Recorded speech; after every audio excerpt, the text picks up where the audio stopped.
ओम। परिवर्तन। भारत के परिवर्तन और परिवर्तन क्रांति का सत्य। 29वां भाग। महर्षि दयानंद की शिक्षाओं का परिणाम। धन की गति के परिवर्तन की क्रांति।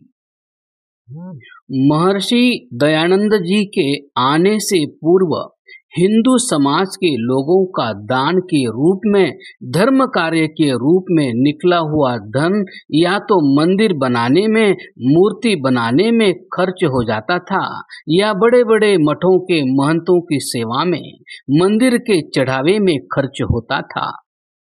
व्यक्तिगत रूप से सामाजिक कुरीतियों का बोलबाला इतना अधिक था कि घर में किसी की मृत्यु होने पर, मृत्यु भोज पर, यज्ञोपवीत के नाम पर उधार लेकर, जमीन बेचकर भी धन खर्च किया जाता था।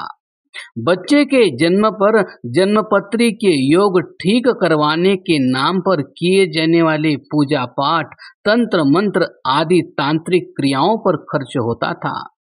बड़ी बात यह थी कि धर्म और समाज की सेवा के नाम पर निकला धन शिक्षा, सेवा, गरीबों की सेवा, अनाथों की रक्षा आदि के लिए प्रयोग नहीं होता था।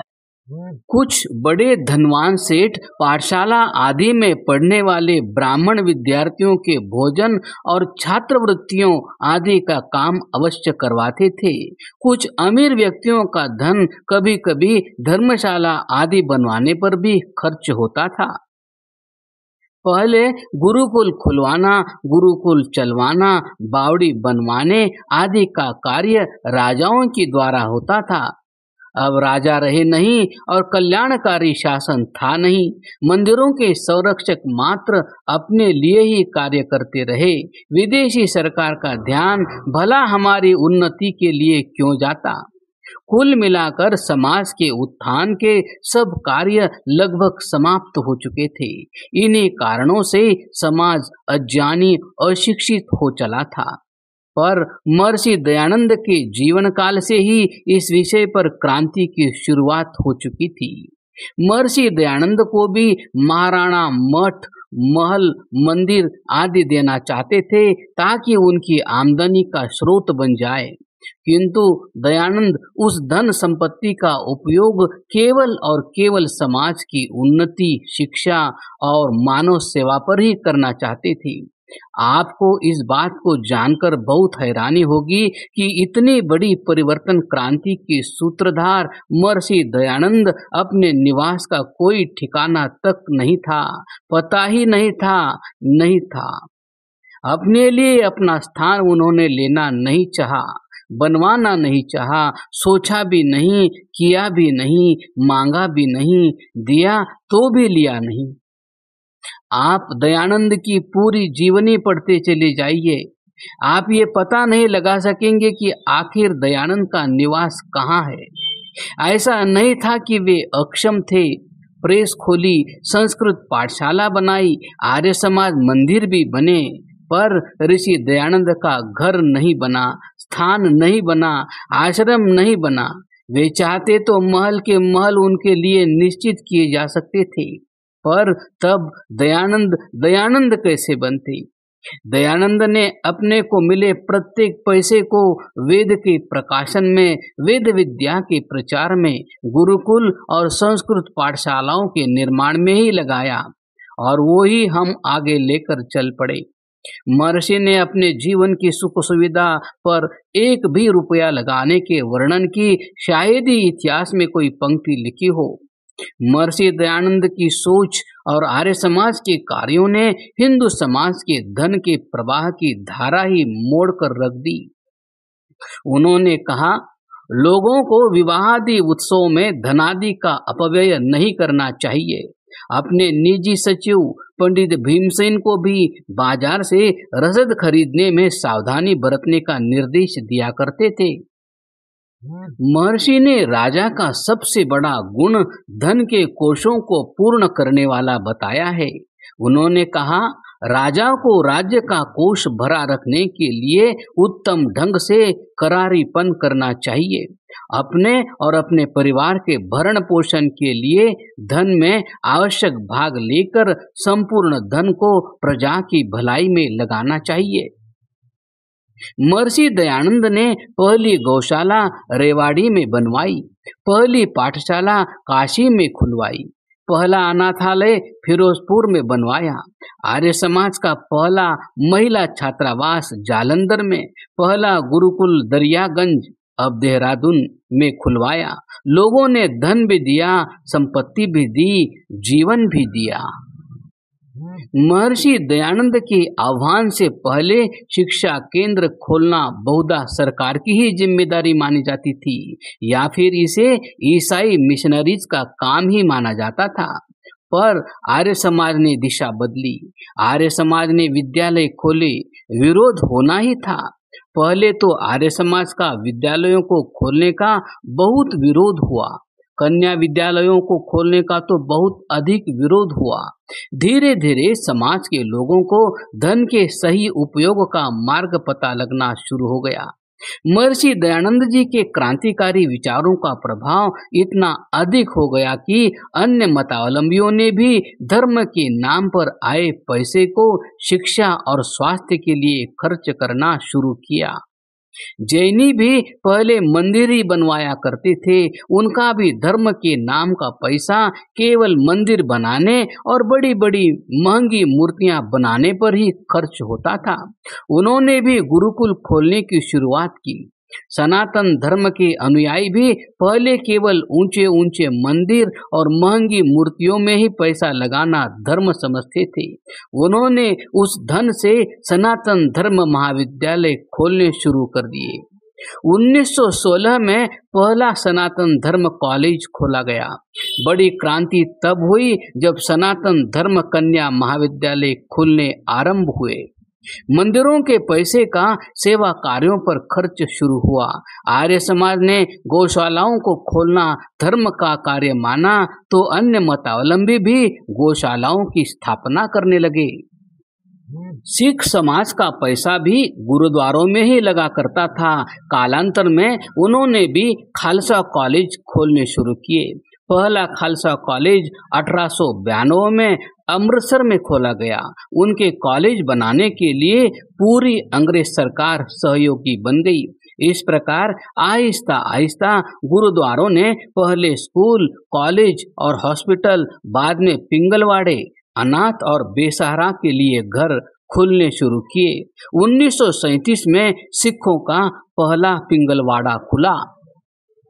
कुल मिलाकर हम यहाँ महर्षि दयानंद की सोच को उद्धृत करना चाहेंगे कि महर्षि दयानंद जी की सोच के कारण धर्म के नाम पर व्यय किए जाने वाले धन के प्रवाह की दिशा बदल गई और वह धन आगे चलकर देश की जागृति के काम आया, जिसके कारण देश में क्रांतिकारी विचारों की एक बड़ी संख्या के रूप में युवाओं की सेना खड़ी हो सकी, जिसने अपना लक्ष्य देश को आजाद करवाना रखा और अंततः 1947 में भारत आजाद हुआ।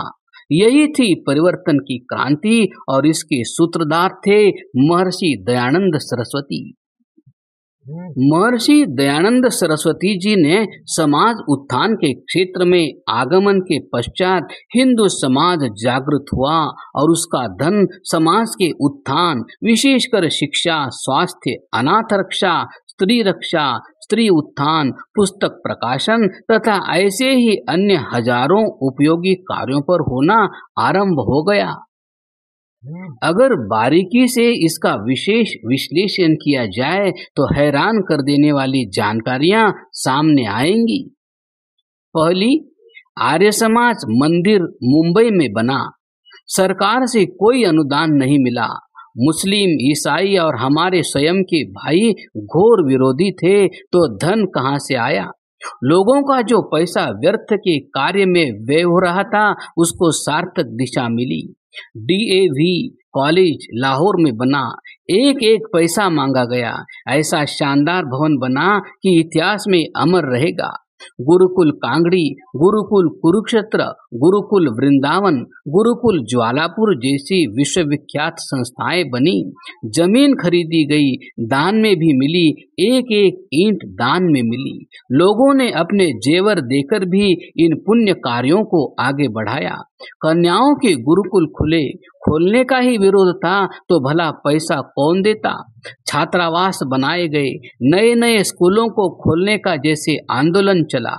विधवा महिलाओं के लिए आश्रम बनाए गए, विकलांगों की सेवा के केंद्र बनाए गए, छोटे बड़े आयुर्वेदिक चिकित्सालय बनाए गए, बड़े बड़े हॉस्पिटल बनाए गए, आदिवासी क्षेत्रों में गुरुकुल और विद्यालय खोले गए, निःशुल्क छात्रावास बनाए गए। खरबों खरब रुपयों से बने संस्थान केवल समाज की सेवा में रत रहे। कोई शिक्षा में, कोई स्वास्थ्य में, कोई विधवा उद्धार में, कोई महिला उत्थान में, कोई संस्कार देने में, कोई प्रकाशन से जागृति करने में। आर्य समाज के कार्यों को देखकर और उनकी समाज और राष्ट्र के प्रति उपयोगिता जानकर सीधे तौर पर जो महानुभाव आर्य समाज से नहीं जुड़े थे, उन्होंने भी अद्भुत दान का सहयोग किया। 100 वर्ष 150 वर्ष पहले की ये बड़ी क्रांति थी कि लाखों रुपया दान गुरुकुल और शिक्षा संस्थानों को बनाने के लिए हिंदू समाज के लोगों द्वारा दिया जा रहा था। 1 पैसा देने वाले भी थे और 1 लाख देने वाले भी आर्य समाज के कार्यों से जुड़े रहे। आर्य समाज ने इस धन को यज्ञशालाओं की बुर्जियों को सोने से मढ़ने के लिए खर्च नहीं किया, बल्कि लोगों के जीवन को बदलकर सोना बनाने में खर्च किया। युवाओं के निर्माण के लिए व्यायामशालाएं खोली गई, विधवाओं और पतितों के उद्धार के लिए महिला आश्रम खोले गए। आर्य समाज भी अपने भवनों को भव्यता और सुंदरता दिखाने के लिए उसमें महंगे से महंगा मार्बल, महंगी से महंगी नक्काशी करवा सकता था, किंतु आर्य समाज के लोग दान में मिले एक एक पैसे को समाज के उत्थान में लगाने के लिए ही उत्सुक थे। अब लोगों के धर्म के नाम पर खर्च किए जाने वाला धन गरीब और दलित परिवारों के लिए पानी के कुएं खोदने में लग रहा था। दलित परिवारों की बेटियों को पढ़ाने के लिए स्कूल खुलवाने में लग रहा था, और तो और धर्म के नाम पर दिए जाने वाला पैसा अब दलितों के लिए आर्य नगरों के बसाने में खर्च हो रहा था। आर्य नगर यानी हमारे तथा कथित रूप से दलित कहे जाने वाले भाइयों के लिए जमीन लेना, उन पर घर बनाकर देना, उनके लिए कुएं खुदवाना, उनके बच्चों के लिए उन्हीं नगरों में स्कूल बनवाने में लग रहा था। इनके अलावा जो साहित्य हमें विश्व गुरु बनाता था, जिस ज्ञान विज्ञान को जानने पढ़ने हमारे यहाँ दुनिया भर से लोग आते थे, जिस साहित्य को जलाकर हमारे ज्ञान विज्ञान को खत्म करने का षड्यंत्र किया गया था, उसी साहित्य को पुनः प्रकाशित करने का क्रम आरंभ हुआ। प्रेस लगाई गई, वेद और अन्य शास्त्रों को प्रकाशित करने में धर्म के नाम पर धन लगना आरंभ हुआ। पत्र पत्रिकाओं के माध्यम से कार्य चलना शुरू हुआ। और आज का भारत 18वीं सदी का भारत नहीं है, क्योंकि धन के व्यापक सदुपयोग के आंदोलन ने देश की दशा और दिशा ही बदल कर रख दी। आज धन से गरीबों की सेवा, शिक्षा, स्वास्थ्य आदि के लिए दानदाता दान देना ही चाहता है। हालांकि अब भी बड़े बड़े मंदिरों में चढ़ावा चढ़ाया जाता है, पर इस धन के उपयोग का जो परिवर्तन आया है, यही तो है परिवर्तन की क्रांति। क्रमशः